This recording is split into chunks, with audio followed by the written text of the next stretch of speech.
এই যে দেখেন মরিচের গাছগুলা হচ্ছে চেঞ্জ করে দেওয়া হচ্ছে, অতিরিক্ত বৃষ্টিপাতের কারণে মানে মরে যাচ্ছে গাছগুলান। তো আশেপাশের গাছগুলানও একটু দেখায়। এগুলা হচ্ছে শাকালুর গাছ। এই যে দেখেন পিপা, একটা কাঁচলায় কতগুলো গাছ লাগানো হয়েছে দেখেন। কলম শাক, এটা কিসের গাছ রে? আদা আদা আদা। এই যে দেখেন আনাজের গাছ এখানে, এখানে বড়ই গাছ, অনেকগুলান গাছ কিন্তু একটা কাঁচলায় লাগানো হয়েছে আর কি।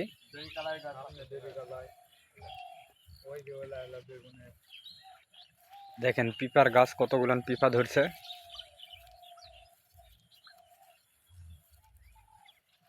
যেগুলা হলো দড়ি কালায়।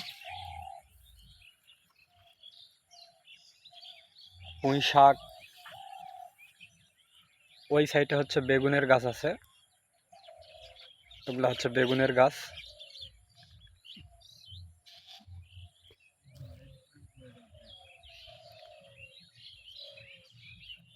তো অতিরিক্ত বৃষ্টির কারণে সব গাছ ঠিক আছে, কিন্তু হচ্ছে এই মরিচের গাছগুলানি খেলে মারা গেছে, তো চেঞ্জ করে দেওয়া হচ্ছে। এটাতে হচ্ছে 3বার চেঞ্জ করা হলো। এই যে দেখেন অনেকগুলা ফুলও আছে।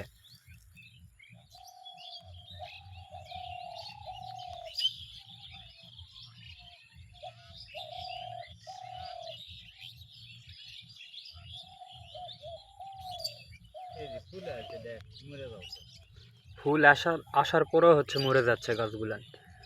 তো যারা হচ্ছে কৃষি বিষয়ে পারদর্শী অবশ্যই কমেন্টে জানাবেন কি সমস্যা। গাছগুলা এমনিতে হচ্ছে মানে আউড়ে যাচ্ছে আর কি।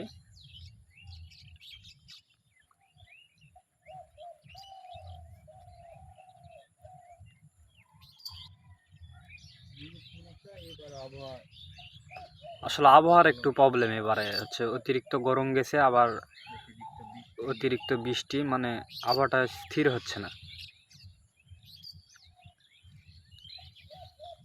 এবার মরিচের দাম তো অনেক। এইবারে মরিচের দাম কেঙ্কা হবে কি আশা করা যায়? এবার আশা করা যায় কৃষক হাল ছাড়তেছে না। আশা করা যায় এবার মরিচ 500 থেকে 600 টাকা কেজি যাবে।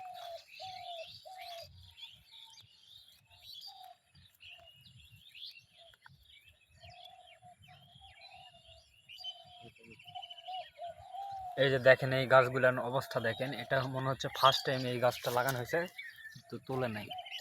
এই যে দেখেন এইরকম হয়ে যাচ্ছে। এই যে দেখেন গাছের অবস্থা দেখেন, মাজা ভেঙে যাচ্ছে।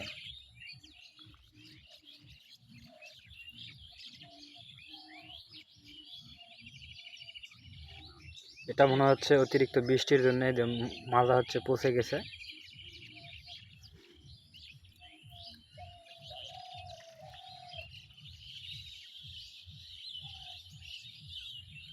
এমন অতিরিক্ত বৃষ্টি হলে কিভাবে ফসল হবে?